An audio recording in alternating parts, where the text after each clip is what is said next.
श्री कृष्ण कहते हैं, भाग्य का लिखा कभी नहीं मिटता। संसार के रंगमंच पर हर पात्र अपने पूर्व निर्धारित संवाद बोलने आता है। हम सोचते हैं कि हम अपनी इच्छाओं से जीवन को मोड़ सकते हैं, लेकिन सत्य यह है कि भाग्य की स्याही से जो लिपिबद्ध हो चुका है उसे कोई मिटा नहीं सकता।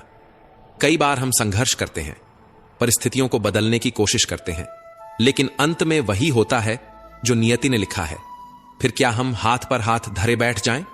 नहीं, क्योंकि भाग्य केवल दिशाओं को निर्धारित करता है, प्रयास उसकी गति तय करता है।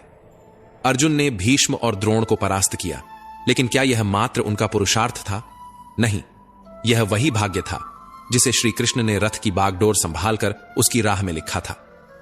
समुद्र की लहरें कितनी भी ऊंची क्यों ना हो, कागज की कश्ती डूबेगी ही, लेकिन यदि वह कश्ती लोहे की बने तो वही समुद्र उसे अपनी बाहों में सहेज कर पार कर देगा। अतः तुम्हारा पुरुषार्थ वह लोहा है जो भाग्य की लहरों से पार पाने की शक्ति देता है। लेकिन याद रखो, भाग्य लिखा हुआ है, पर उसकी व्याख्या तुम्हारे कर्मों के माध्यम से होती है। सीता हरण के बाद मंदोदरी ने रावण से पूछा, आप चाहते तो राम का वेश धारण कर सकते थे, तब सीता को आसानी से प्राप्त कर सकते थे, फिर आपने साधु का वेश ही क्यों लिया? रावण के भीतर छिपे अहंकार ने उत्तर दिया, जब मैंने राम के वेश के बारे में सोचा तो हर नारी मुझे मां जैसी प्रतीत हुई, इसलिए मैंने वह रूप त्याग दिया।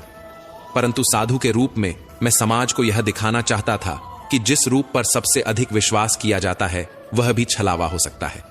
जब माता ने मेघनाद से कहा, पुत्र भगवान की शरण में चले जाओ, तब मेघनाद ने उत्तर दिया, पिता के लिए सब कुछ छोड़ना तो स्वयं श्री राम ने सिखाया है। महत्वपूर्ण यह नहीं कि रावण विद्वान था, महत्वपूर्ण यह है कि एक विद्वान भी रावण हो सकता है। गिराने वाले अगर अपने हों तो संभलने में बहुत समय लग जाता है। स्वयं की समझदारी भी अहम होती है, क्योंकि अर्जुन और दुर्योधन के गुरु तो एक ही थे। मिटाने से भाग्य के लेख नहीं मिटते। अच्छे कर्म करता चल, फिर ईश्वर की महिमा देख। उसे मत डरो जो वास्तविक नहीं है, जो कभी था ही नहीं, न कभी होगा। जो वास्तविक है वह सदा था और कभी नष्ट नहीं किया जा सकता। वह सब देखता है, बस फैसले कुछ देर से करता है। तुम्हें तुम्हारे हक का एक दिन जरूर मिलेगा। श्री कृष्ण कहते हैं, हमेशा खुश कैसे रहे? हर कोई कहता है खुश रहो, लेकिन कोई यह नहीं बताता कि कैसे।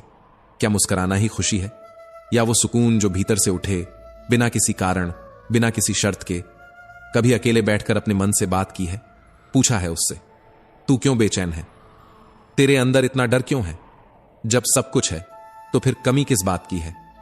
हम दूसरों को दोष देते हैं, हालातों को, किस्मत को और वक्त को, लेकिन क्या कभी खुद के विचारों पर नजर डाली है? क्योंकि जिस दिन तुम्हारे विचार बदल जाएंगे उस दिन तुम्हारी पूरी दुनिया बदल जाएगी। श्री कृष्ण कहते हैं, मन को साफ करना कोई एक दिन की प्रक्रिया नहीं है, यह रोज का युद्ध है। हर सुबह उठते ही या तो तुम खुद को जीतते हो या फिर हार जाते हो अपने ही डर, आलस और नकारात्मक सोच से। श्री कृष्ण कहते हैं, जो होता है अच्छे के लिए होता है। कई बार जीवन हमें ऐसे मोड़ पर लाकर खड़ा कर देता है जहां हम खुद को असहाय और हारे हुए महसूस करते हैं। हम सोचते हैं कि हमारे साथ ही ऐसा क्यों हो रहा है, लेकिन सत्य यही है कि जो कुछ भी होता है वह अच्छे के लिए ही होता है। अगर कोई सपना टूटता है तो समझो कि नया सपना संजोने का समय आ गया है। अगर कोई रिश्ता छूटता है तो समझो कि नए और सच्चे रिश्ते की जगह बन रही है। अगर कोई अवसर हाथ से निकलता है तो यह संकेत है कि उससे भी बेहतर अवसर तुम्हारी प्रतीक्षा कर रहा है। श्री कृष्ण कहते हैं, हे पार्थ, जो हुआ वह अच्छे के लिए हुआ, जो हो रहा है वह भी अच्छे के लिए हो रहा है, और जो होगा वह भी अच्छे के लिए ही होगा। हर परिस्थिति में छुपा संदेश समझो। जब पक्षी का घोंसला टूटता है तो वह उड़ने को मजबूर हो जाता है, और यही उड़ान उसे ऊंचाइयों तक ले जाती है। जब रात सबसे काली होती है तब सूरज निकलने वाला होता है। श्री कृष्ण कहते हैं, जीवन अपने आप सुंदर नहीं बनता। इसे संवारने के लिए हमें प्रार्थना, विनम्रता, त्याग और प्रेम जैसे गुणों को अपनाना पड़ता है। यह संसार नश्वर है, परंतु हमारे कर्म अमर हैं। हर नई सुबह एक नया अवसर लेकर आती है, लेकिन जो बीत गया वह सिखाने के लिए था। जो आने वाला है वह बीते हुए कल से बेहतर होगा। बस इस विश्वास को कभी टूटने मत दो। चिंता करना केवल मन को व्यस्त करता है। इससे ना तो कल की समस्याएं सुलझती हैं और ना ही आज का सुकून मिलता है। हम अक्सर वही खोने से डरते हैं जो हमारे पास होता ही नहीं।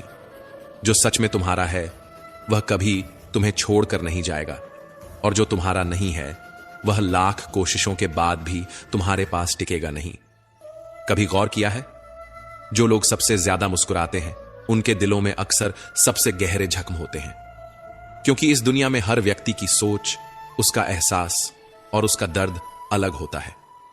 आंखें सबकी एक जैसी होती हैं, लेकिन देखने का नजरिया सबका अलग होता है।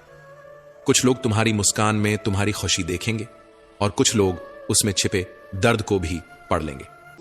कभी कभी जिंदगी हमें ठोकर देती है और वह ठोकर दर्द भी देती है, पर याद रखना, अगर तुम संभल गए तो यही ठोकर तुम्हें और मजबूत बनाएगी।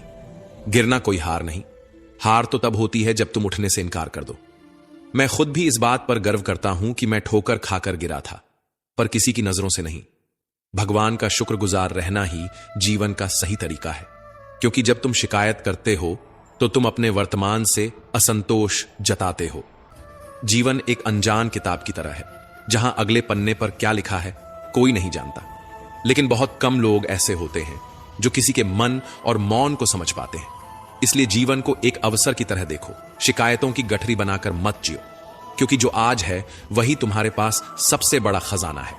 अगर आपकी नीयत साफ है और उद्देश्य सही है तो यकीन मानिए, भगवान किसी ना किसी रूप में आपकी मदद जरूर करेगा।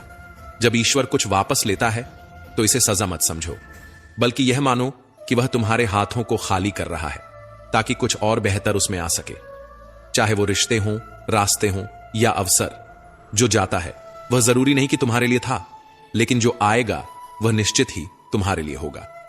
जिंदगी में ठोकर खाना जरूरी है, क्योंकि ठोकर ही यह एहसास कराती है कि कौन अपना है, कौन पराया, कौन साथ है और कौन सिर्फ समय काट रहा था। अक्सर लोग कहते हैं कि समय बदल जाता है, लेकिन सच तो यह है कि समय नहीं, लोग बदल जाते हैं। और जब तुम्हें यह समझ में आ जाता है तो तुम्हारी अपेक्षाएं भी बदल जाती हैं। कुछ लोग साथ रहकर भी अपने नहीं होते और कुछ लोग दूर रहकर भी हर पल तुम्हारे साथ होते हैं। कभी कभी सबसे बड़े धोखे हमें वहां मिलते हैं जहां हमने सबसे ज्यादा भरोसा किया होता है। लेकिन याद रखना, तुम्हारा आत्मसम्मान सबसे महत्वपूर्ण है, इसलिए खुद को उन लोगों से बचाओ जो तुम्हें बार बार गिराने की कोशिश करें।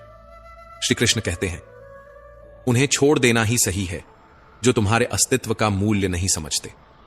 हर किसी को खुश करने की कोशिश मत करो, क्योंकि जो तुम्हें सच में चाहता है वह तुम्हें बदलने की नहीं, समझने की कोशिश करेगा। जीवन में सत्य के रास्ते पर चलो, धैर्य रखो और अपनी मंजिल की ओर बढ़ते रहो। परमात्मा के न्याय पर भरोसा रखो, क्योंकि जो आज तुम्हारे खिलाफ है कल वही तुम्हारी कहानी से प्रेरणा लेगा। हर परिस्थिति में शांत मन से समाधान ढूंढने की कोशिश करो, क्योंकि जल्दबाजी में लिया गया निर्णय अक्सर पछतावे का कारण बनता है। ईश्वर हमें कुछ कमियों के साथ इस संसार में भेजता है, लेकिन उन कमियों को स्वीकार कर हार मान लेना हमारे मन की कमजोरी होती है। जो लोग यह समझ लेते हैं कि हर समस्या के साथ समाधान भी होता है, वे कभी हार नहीं मानते।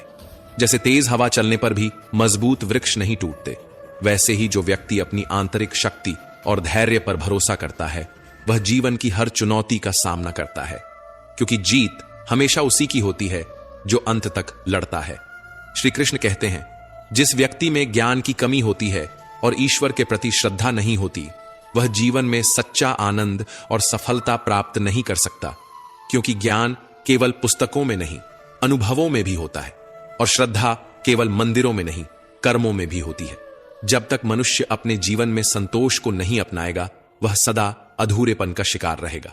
ईश्वर ने हमें जो भी दिया है वह हमारे लिए पर्याप्त है, यही सबसे बड़ी सच्चाई है। हम अक्सर जो नहीं है उसी के पीछे भागते रहते हैं, लेकिन जो हमारे पास है उसकी कद्र करना भूल जाते हैं।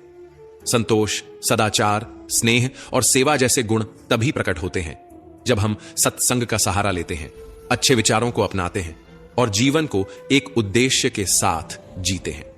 ईश्वर से की गई प्रार्थना का अर्थ यह नहीं कि वह हमारी स्थिति तुरंत बदल देगा, बल्कि उस प्रार्थना से हमारे चरित्र में बदलाव आता है। हमारी सोच बदलती है, हमारे विचार बदलते हैं, और जब सोच बदलती है तब परिस्थितियां भी स्वयं बदलने लगती हैं। इसलिए केवल हाथ जोड़ने से कुछ नहीं होगा, मन को भी झुकाना पड़ेगा। हमारी बातें इतनी मधुर होनी चाहिए कि अगर कभी हमें उन्हें वापस लेना पड़े तो वह कड़वी न लगे। शब्दों का घाव तलवार से भी गहरा होता है। लोग तुम्हारी बुद्धिमत्ता को भूल सकते हैं, तुम्हारी उपलब्धियों को भी भूल सकते हैं, लेकिन कैसे बोले थे ये हमेशा याद रखते हैं। अपने जीवन में थोड़ा स्वाभिमान रखना भी जरूरी है, अन्यथा लोग आपको उन जगहों पर भी दबाने की कोशिश करेंगे जहां आपका अधिकार है। भगवान कृष्ण ने कहा है कि जो व्यक्ति दुख और सुख को समान रूप से देखता है और इंद्रियों के विषयों से विचलित नहीं होता, वही मोक्ष का अधिकारी है। जो चीजें तुम्हारे नियंत्रण में नहीं हैं, उनमें समय बर्बाद करना मूर्खता है। दुनिया में हर किसी को खुश करने की कोशिश मत करो, क्योंकि यह असंभव है। जब तक आप खुद से हार नहीं मानते, तब तक दुनिया की कोई ताकत आपको परास्त नहीं कर सकती। आप कमजोर नहीं हैं, वक्त ऐसा है और वक्त बदलता है, इसके साथ परिस्थितियां भी बदलती हैं। इसलिए बिना थके, बिना रुके अपने कर्म करते रहो। कोई भी किसी और के सपनों को पूरा करने के लिए इस दुनिया में नहीं आया है। हर कोई अपनी तकदीर और हकीकत बनाने में लगा हुआ है। अगर सफलता तुम्हारे हाथ नहीं आ रही है, तो इसका मतलब यह नहीं कि वह तुम्हारी नहीं है। इसका अर्थ सिर्फ इतना है कि तुम्हारी कोशिशों में बदलाव की जरूरत है। जीवन में प्यार और नफरत दोनों के बीच संतुलन बनाए रखना जरूरी है। जब दोनों ना हो, तब चीजें और भी स्पष्ट हो जाती हैं, क्योंकि जब तुम नफरत में जकड़े होते हो तो कुछ देख नहीं पाते, और जब प्यार में डूबे होते हो तो बहुत कुछ अनदेखा कर